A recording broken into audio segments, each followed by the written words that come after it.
très facile. Il va vous falloir de la semoule extra fine, du jus d'orange, du sucre, de l'huile ou du beurre fondu, un œuf, du sel et de la vanille liquide ou un sachet de sucre vanillé. Vous avez donc le détail des ingrédients juste en dessous de la vidéo dans la barre d'infos. Alors là, on a la semoule extra fine. Vous la trouverez facilement dans le commerce, hein. Ici, je vais y mettre le sucre. Je mets donc le sel. Donc pas beaucoup de sel, juste voilà, un petit peu de sel, à peine. On va mélanger dans un premier temps. Ah, les amis, j'ai une histoire à vous raconter quand j'étais petit. Un truc de dingue. À votre avis, c'est sur quel sujet? Sur la crise d'adolescence, les amis. Oh là là là là.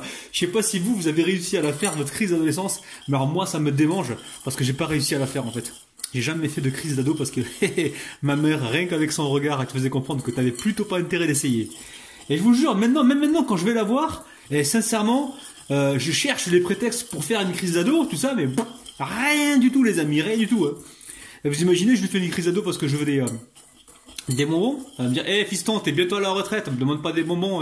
Tu te fous de ma gueule ou quoi? Bon, elle parle pas comme ça, mais bon. Et sincèrement, ah oui, on est en train de faire la recette là. Donc là, on a mis le sucre, le sel, la semoule. Je suis en train de m'égarer, les amis. On va y rajouter la vanille liquide, le jus d'orange. Hop là, alors jus d'orange pressé, les amis, hein, je vous montre tout ça. J'ai pressé mes jus d'orange. Donc arrangez-vous pour avoir 300 grammes. Hein. Donc moi, il m'a fallu au moins 5 oranges. Là, je mets l'huile. Allez, on va mettre l'œuf. Et on va mélanger. Moi, j'avais des potes à l'école. Ils faisaient leur crise d'ado, les amis. Et ils avaient vraiment ce qu'ils veulent. À chaque fois, ils avaient des trucs, des jeux électroniques. Ils avaient plein de choses. Et un jour, je me suis dit, tiens, je vais essayer. Je vais juste tenter, quoi. J'arrive devant chez moi, j'étais décidé, de ne pas décider, là j'y vais, je me suis dit, même sur le chemin j'ai hésité quand même, je me suis dit, en rentrant de l'école je me suis dit, j'essaye pas, et puis après tout je me suis dit, bon, je risque gros quoi quand même, hein. Donc j'étais décidé jusqu'à ce que ma mère m'ouvre la porte, j'ai vu qu'elle était en train de froncer les sourcils, je me suis dit, oh là là là là, c'est pas le moment de tenter la crise d'ado les amis, hein. Donc là on a bien mélangé. On va laisser tranquillement la pâte absorber le jus. Alors, je vais vous dire ce que j'ai mis exactement dedans. Donc, 300 g de semoule extra fine. Ensuite, 300 g de jus d'orange. Vous pouvez mettre 300 ml ou 30 centilitres. 60 g de sucre. On a mis 20 g d'huile. Qu'on peut remplacer par le beurre fondu, il n'y a aucun problème. On a mis un œuf. On a mis également un petit peu de sel, donc à peine un quart de cuillère à café de sel. Et on a mis de la vanille liquide, les amis. Donc là, pour l'instant, on va laisser juste comme ça absorber un petit peu, le temps de mettre la poêle à chauffer. Et là, je vous raconte la suite de l'histoire, les amis. Ouh là là là là. Alors, sur le feu, j'ai mis une poêle et j'ai mis très peu d'huile. Vous pouvez mettre du beurre si vous voulez. Donc là, je mélange bien ma pâte.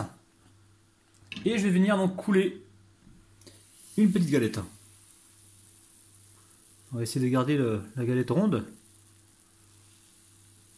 Et surtout, on commence sur un feu doux, les amis. Hein. Sinon, on va la brûler. Là, on va laisser cuire tranquillement. Et de temps en temps, je vais venir surveiller le dessous pour voir si c'est cuit. Allez, on va essayer de la retourner rapidement. 1, 2, 3. Hop là. Alors, attendez bien que les bords soient cuits. Hein. Enfin, commence à sécher pour la retourner. Hein. Et si vous avez une pelle plus grande que celle-là, c'est aussi bien. Ça prend carrément la galette et ça la retourne sans l'endommager. Donc on surveille bien, on reste vigilant, on est toujours sur un feu doux. Et c'est important de huiler légèrement la poêle. Hein. Allez, on va pouvoir la débarrasser et cuire le restant. Il faut compter environ 2 à 3 minutes sur la première face, donc sur un feu très doux. Et sur la deuxième face, il faut compter environ 1 minute, voire 2 minutes, donc tout dépend de l'épaisseur. Et franchement, je vais être franc avec vous, la première on l'a goûté en famille, c'est un truc de dingue. C'est acidulé avec l'orange. Je suis sûr que vous accompagnez ça avec du miel, ou de la confiture, ou de la pâte à tartiner. Vous allez franchement vous éclater donc la tête au plafond, c'est un truc de malade. Oh là là là là. Alors, quand j'ai retiré la première, je suis venu ici, je suis venu huiler. Hein. J'ai rehuilé avec très légèrement, avec un pinceau, hein, pour justement avoir de la coloration. Hein. Allez, aujourd'hui on dédicace Denis, Maman, Bédro, Fabio, Sylvette, Tinou, Myriam, Khadija, Marie, Barbara, Elodie, Fatih et Diawara. Bon les amis, je vous termine rapidement mon histoire. Donc en fait, j'avais essayé de faire la crise d'ado une fois, j'avais vraiment tenté et j'ai eu un cresse. Alors le cresse, c'est quand votre maman elle vous pince comme ça. Vous avez connu ça? Elle vous pince comme ça et elle tourne. Et là vous vous retrouvez avec un superbe hématome. Heureusement que j'avais ma sœur qui était super forte en dessin. Elle prenait un feutre et elle faisait le tour de l'hématome comme ça. Et puis elle me sortait des papillons, des chèvres, plein de petits dessins, plein de petits bonhommes. Et j'allais à l'école comme ça et je leur disais, je suis le premier à m'être fait tatouer les amis. Regardez-moi ça. Et mes potes, ils y croyaient. Je leur ai dit, écoutez, j'ai fait ma crise d'ado et j'ai eu mon tatouage. Bon, assez parlé, donc on va passer à la dégustation. Alors, vous allez pouvoir y mettre, si vous voulez, donc de la confiture, du Nutella, du miel. Vous mettez ce que vous voulez par-dessus. C'est un truc de dingue. Regardez-moi ça. Elles sont flexibles. Bon, moi, je vais prendre un morceau comme ceci. Et c'est parti. Alors la famille, c'est légèrement acidulé, c'est vraiment super bon, hein. Juste comme ça, c'est super bon. Maintenant, je vais essayer avec de la pâte à tartiner, donc pâte à tartiner sans huile de palme. Donc faites vraiment attention à ça. Alors, je vais en mettre un petit peu. Je vais refaire une double dégustation et je vais vous dire ça parce que c'est vraiment super bon les amis. Allez, c'est parti. Alors avec la pâte à tartiner, c'est vraiment bon, mais moi franchement, je préfère les manger comme ça, nature, c'est un truc de dingue.